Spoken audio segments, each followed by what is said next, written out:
friends. This is Reflections, a religious affairs program sponsored by Paducah Cooperative Ministry, where together we do God's work with human hands. Good to have you with us today. I'm Karen Winkel, pastor at United Church of Paducah, one of your co-hosts. Your other co-host is Gregory Waldrop, who pastors at Fountain Avenue United Methodist. Good to see you, Gregory. Glad to be here with you.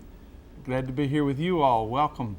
We are glad today to have with us two pastors here in the area. This year we're spotlighting pastors in churches, and we have from St. Thomas More, Father Pat Reynolds, and the seminary intern, Ryan Harpole. Welcome. Good to be here. Thanks, Greg. Thank you, Karen. Yeah. We're pleased to see you two here particularly. We know of a lot of activities and good ministry of St. Thomas More. But first of all, let's just hear from you all. We're glad you're here, Ryan, among us. Tell us a little bit about you and how long you've been here, how long are you going to be here in Paducah, in the area? Well, I've been here for about 6 weeks now, and I'll be here till May in the Diocese of Owensboro. We're required to do a pastoral year in a parish, and so the bishop has assigned me to Father Pat here at St. Thomas More in Paducah. So I'm thrilled to be here. It's been a good time so far in these 6 weeks.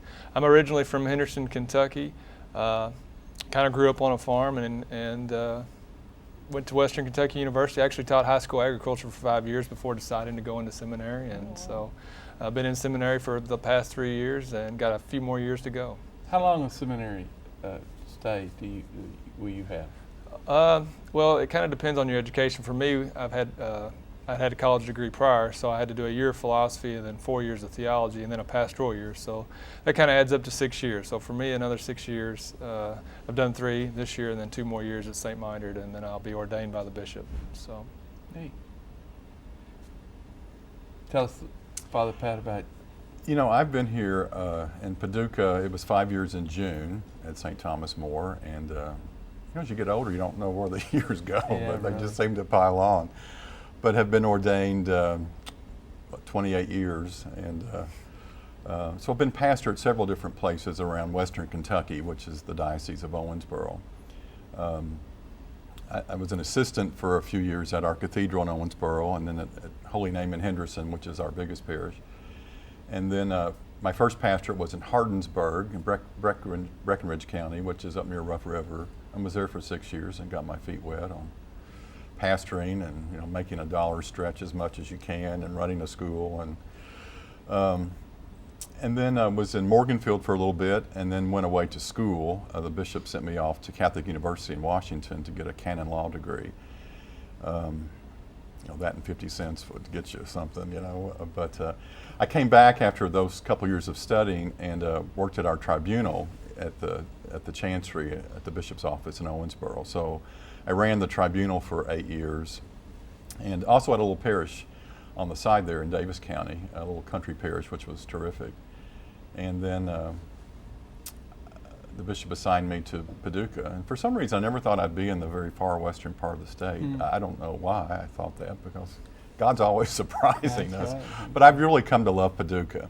I remember having been here just a few months, and people always ask you, do you like it? Do you like it? Are you settled yet? And the traditional response is, well, I'm getting used to it, and people are nice. But it just came out of me one day. I just said, I love it here in Paducah, and I thought, where did that come from? But somewhere from my depths, I just felt that there was such a warm acceptance and great people here. So I would still give the same response. I'm pretty happy here at St. Thomas More in Paducah area. Did you have a seminary year, a parish year, or is that back in the old days, Greg? No. I did do a year at Western. I was thinking God was calling me to medicine, and so I had a year of pre-med, and then I just got that call that something else was happening in my spirit, and then I went to a college seminary, so that's where I took my philosophy, and then I went on to Emmitsburg, Maryland, Mount St. Mary's College and Seminary to do my theology studies, and that was back in the late 70s. And they didn't have intern years back then. I think it's a great idea for a guy really to get his feet wet and see what am I getting into. Yeah. We did do some summer work, and so there was some limited experience where I was in parishes, but not like these guys nowadays. So, and it's an honor for me to host. Ryan is the third seminarian intern I've had in the past 4 years, so it's an honor to have these fellows who teach me a lot. Actually, they think they're learning from me, but I think I learn more from them. Well, Ryan, I'm very interested to find out what happened to you as you were teaching agriculture to make such a change. Clearly, God was speaking to you. Talk about that just a little bit. Well, for me, I think it's from the 8th grade. In 8th grade, I was voted most likely to become a priest. And so kind of felt like that was God. From that point on, I kind of felt like God was calling me towards that. Mm-hmm. And as a lot of people, I think you kind of fight that. And so it's something I fought for a long time. I always felt God was saying, you know, mate, I want you to be a priest. It's something I want you to look into and maybe do. And so even when I was teaching, even through college teaching, I had that, kind of felt that. And it wasn't until probably my 4th year, I taught for 5 years. It wasn't probably until my 4th year that I really started, he was like, all right, it's time to, you know, look into going to seminary and figuring this thing kind of out. And so I stayed 1 more year just to make sure he was still calling me. You know, I was like, well, we'll go 1 more year. Right. So I taught my 5th year, and decided that's the best thing. I need to go. And so I talked to Father Andy, the vocation director in the Diocese of Owensboro, and things kind of fell into place from there. As they have, I've kind of let God decide. I kind of leave things open to God, and so my life's kind of fell into place. That's what I say. And so that kind of fell into place too. Before I knew it, I was going to St. Mindred and was a seminarian for the Diocese of Owensboro. So. It was something from about 8th grade on I felt called to. And I love teaching agriculture. I coached basketball for a year and golf for a couple years and loved teaching. I loved the students. And I taught in Webster County, Kentucky. I loved the area. The community there was great. And it was a great experience, and it was very tough to leave. But like I said, sometimes when God is calling you to something, it's hard. He just doesn't let you go, and you just have to.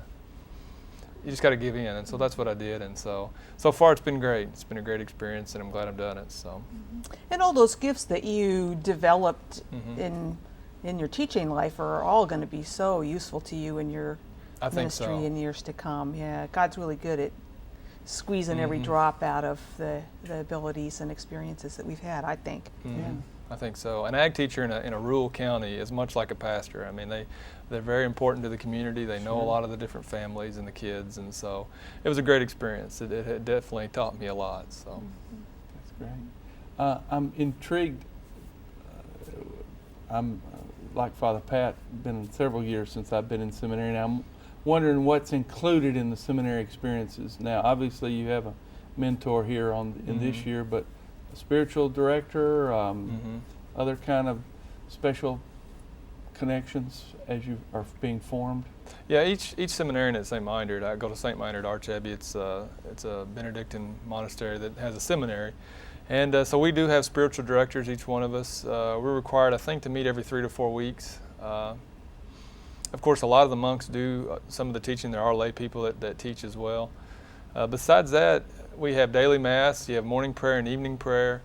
I think, I'm not sure, they've changed it a little bit this year, so I'm trying to remember what they did, what they're doing now. I think they do Compline on Sunday nights now. So there's a lot of communal prayer. Meals are eaten communally, and daily mass. And each person has but basically besides that, you're kind of free. You know, you got a lot of homework to do, a lot of reading to do, right. And there's lots of recreation. We have a gym and basketball courts, and so guys are kind of free in between those times to do what they want to do. So. And your classmates range in age, I'm thinking? Yeah, you could get guys from probably out of college, 22, 23 years old, up until 50s, you know, close to 60. I don't think there's anyone over 60, I may be wrong, but in their 50s, maybe the oldest. From all over the world, South Korea, India, Ecuador. We have a seminary in the Diocese of Owensboro that's originally from Ecuador. We have a few from Mexico, New York, Phoenix, all over the United States. So it's very diverse. Well, give us a little insight into St. Thomas More these days, and what's the people say, "What's going on at St. Thomas More?" And I say, "I don't know. I just live there, you know." Yeah, but there's a lot going on.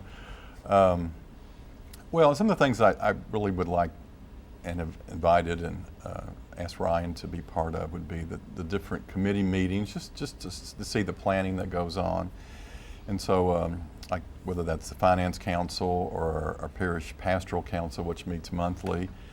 And we have staff meetings several times a month where we just sort of see what each person who's in charge of a department is doing and what's being planned, and just look at the calendar. And so he's part of that. We have a youth minister that's in his second year, and his name is Danny Thomas, and he's doing great things with middle school and high school especially, and also is trying to do some things with the young adults. It seems to be the most forgotten part of every congregation, I think. But great things. I mean, the middle school kids are really focusing on prayer this year, and different types of prayer, and so just exposing them to that. And the high school group is looking at Paschal mystery, just that whole aspect of Christ's suffering and death, and how that fits into our worship and to our everyday life of giving to others. They have retreat experiences planned for the year, and also we're trying to make sure that the young people get to know the elderly in the parish with visitation, just so that there's that cross-generational friendship and prayer and going on. We have a confirmation class. That's a yearly thing, but our freshmen in high school are the ones that are confirmed, and not always the most attentive or easiest group to work with, but it's a great time in their life, just because they're in high school now and they're faced with different challenges. And so we're just talking about what commitment means and what the power of the Holy Spirit can do with them. So Ryan will be part of our those weekly sessions as we get ready for that, and also for a retreat that's coming up for all those kids and their sponsors. We have outreach ministry going on too. We plug in, like many of the congregations in town, to Paducah Cooperative Ministry and Hope Unlimited. And like last weekend in church, we had a couple of big playpens that were in the gathering space, and people brought diapers. We had kind of a drive just to get more diapers for them. And so we've always got something, food or something that's planned. And we have a group now called Handy Helpers, which is just to kind of target some of the older people in the parish maybe or caregivers who need someone just to sit with a loved one for a while, or who need some little odds and end jobs done around the house or apartment that someone could just go and do. And so we just want to be more attentive to the needs of those type of people in our congregation too, and getting the young people involved, because worship is, I think we have beautiful worship experiences, but that has to be put into practice, by our daily serving of others. So those are just a few of the things that are happening. And our different stewardship drives go on. We do 3 aspects during the year. We do a stewardship of prayer and Advent, in which we just ask people to kind of examine their life and where is prayer fitting in, and where's scripture reading, and what kind of commitment can I make for this coming year to be a more prayerful person. And then during Lent, it's looking at our own finances and those type of stewardship. What do I need to give? Let me reflect back on this past year. And it just helps us with budget planning too. And then late August, as kind of school's getting started again, we ask people to examine their own stewardship of ministry, and what am I doing, or what gifts do I have that I can give to the parish at large, or to outreach, or we have scripture study that's really going well. More and more people are involved with that. And a lot of people would say Catholics don't know scriptures. Well, we're really doing something about that, or have a big group that's in a number of different scripture classes. So good things happening. So I just want Ryan to kind of get experience with all those different groups and peoples, and he's already getting his feet wet. So I appreciate that about him too. And he's teaching me a few things about hunting and farming too, with his background. So,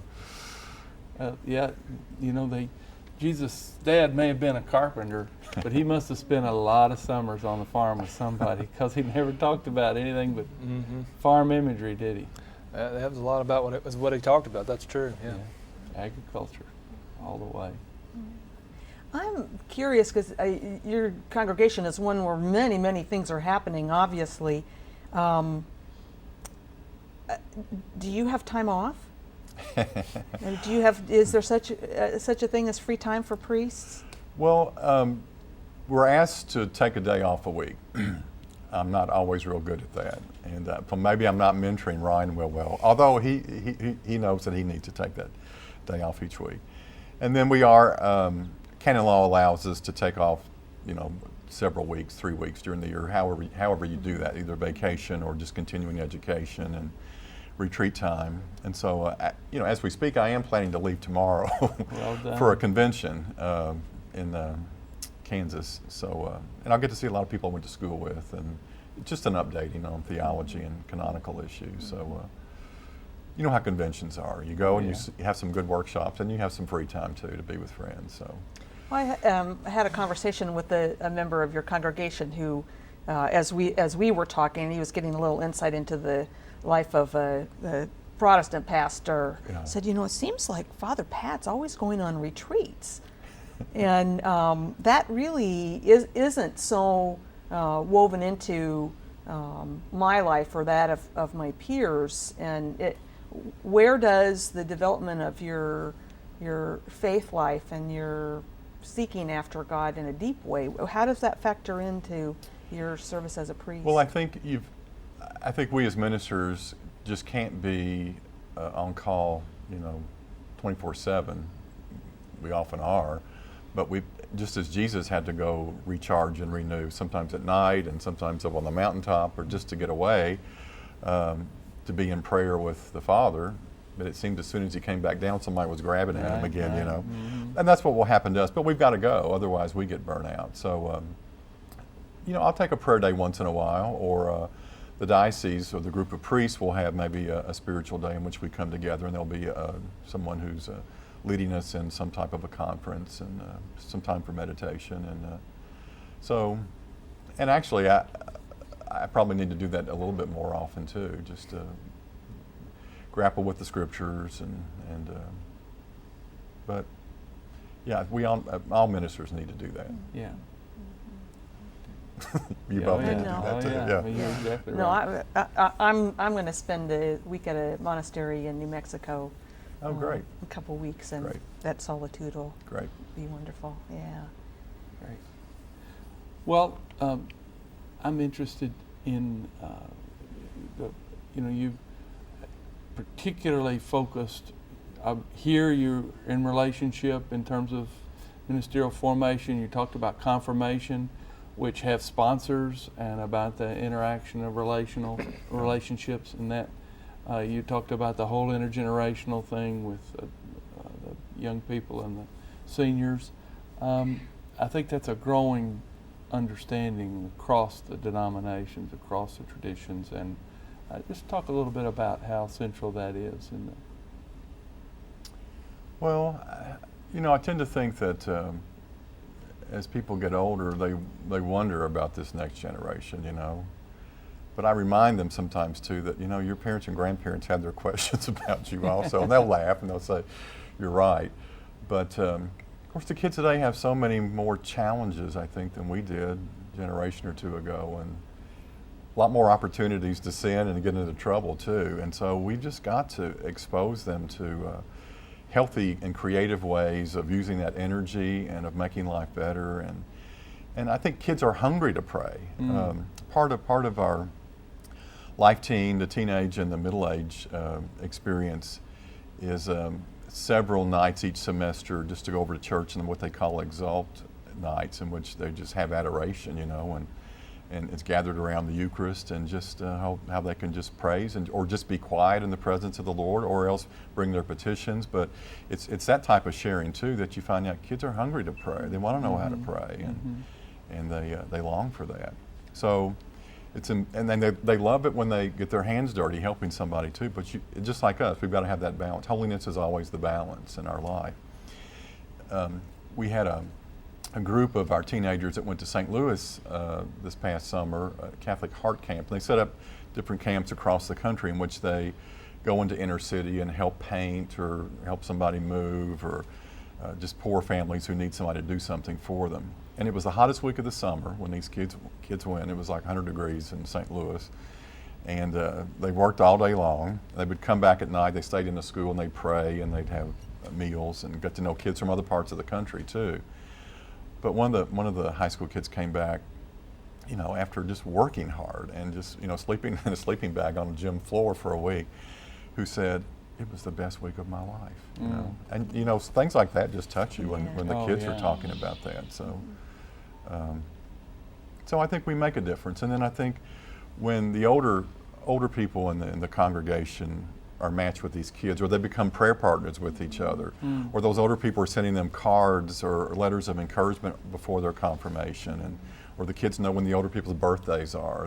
There's something very, very special about that. So it gives them hope, you know, and it lets the young kids know that these older people, they need to hear their stories too, you know, of their struggles years ago. Sure. And how their parents didn't hand them everything and how they had to work hard. So it's good for both of them. Yeah. Completes the circle, doesn't it? It sure does. The circle It sure does. Yeah. full. Yeah. Well, I have a question for Ryan, kind of changing gears just Sure. a little bit, because I'm a second vocation person and did a year away and felt excited about all the opportunities that presented.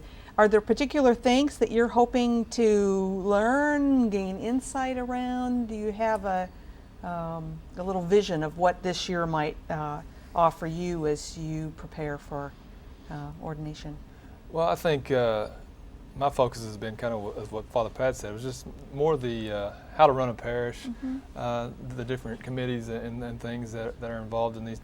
And this is a larger parish. We don't, in the Diocese of Owensboro, most of your parishes are smaller parishes. And so just to be in a larger parish kind of helps. I come from Holy Name, which, as he said, is the largest parish. But that was up until 8th grade. After that, I was a member of a small parish. We lived out in the country, and then so we moved to St. Michael's in Seabury, Kentucky. So it's a little bit smaller, a smaller parish. So just to become familiar with a larger parish, the many different things that go on, the responsibilities of a pastor of that size parish. In the Catholic Church, I believe that the seminarian numbers are going up, but right now we're kind of, you don't have as many priests as we really need. And so you'd only have Father Pat in a large parish, whereas before you might have had 2 priests. You might have had him and an associate. So you're going to have to be, or I'm going to be in a situation where I may be a pastor of a large parish. So it's really going to help me in the future and the responsibilities that I'll have in that. So that's something that I'm kind of focusing on as far as this year. That's good. Any insight yet, and this is to both of you, about the best part of, or let's start with the most difficult part of parish life. What's the most difficult part of it? I don't know if I could name one thing. Ryan might say living with Father Pat, but we do share the rectory together. You know what, I think one of the biggest challenges is maybe the growing Hispanic ministry. And our parish is the site in which many of the Hispanics from all over McCracken County would come and worship. And there is a nun from Mexico, Sister Imelda, who has an office at our parish and is pretty much in charge of that ministry. And another pastor from nearby is bilingual, so he would come and do the sacramental things and have Mass for them. I know some Spanish, so if they're extremely desperate, I could fill in, I mean, I could read the Spanish. And but I think just attending to those needs and me being aware, at least as pastor, even though maybe I don't have the language facility as I should, is a challenge for me. So, and I think that's great exposure for Ryan too, because what they say, 36% maybe of the Catholic Church in America or in the States now is Hispanic background, and that's only going to increase. So we've just got to be able to minister to those folks too. And You have a specific Spanish Mass, do you? there is. We have a Spanish Mass on Sunday afternoons at 3 o'clock. And our music minister, Jim Hess, also does the music for that. And Jim doesn't speak Spanish, but he says like he can play in Spanish, So, but it's a lively group, and the music is a little different. But sometimes I'll just go over there and be part of it and peek in. And they have great celebrations. They love the family and they love celebrations. So I can be part of those too at times. It's great. And the flip side is obviously the best side of the parish life and working. The best side is, I don't know, I love all the worship experiences too that we have, and you know, as presider, it's always a challenge. Homilies are always a challenge, as you know. You know, you've always got that ahead of you. Right. They keep And, showing up every week. They keep don't showing up Yeah. every week. But you know what? I had a bishop who did a retreat for us priests one time who said that he says that you homilists need to watch more movies, read more novels, and read lots of poetry. He said you just need that creative side of you always going. So I don't do enough of that, but I keep remembering that I need to. So, but yeah, you want to be open and creative. How about you, Ryan? What are you finding is the great joy for you? I think just meeting I was going to say it's a big challenge to be in a new community. As a seminarian, I moved from community to community, so I think that's the biggest challenge. But at the same time, that's one of the greatest blessings is getting to know the many different people, just to experience God everywhere. You know, you get in one area and you kind of start to fit in with this community. You think, man, this is great. These people, God's here and everything's going great. And then you get moved and you're kind of sad and you go to a new place. You got to start over. But then you see you see God again. You're like, He's here too. He's everywhere. And so, you know, getting to know new people, but also knowing that God's everywhere and God's in each person it's just a great experience. Great.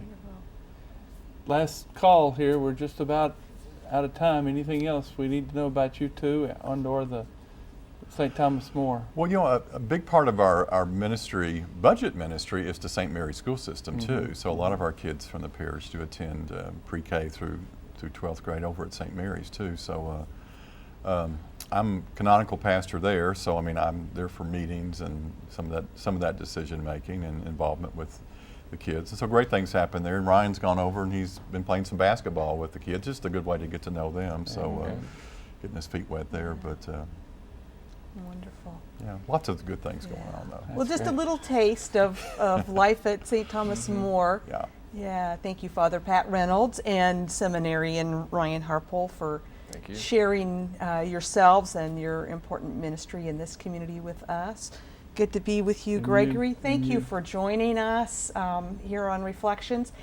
And we invite you, however you can, whenever you can, to join Paducah Cooperative Ministry in doing God's work with human hands. Shalom. Shalom. In mission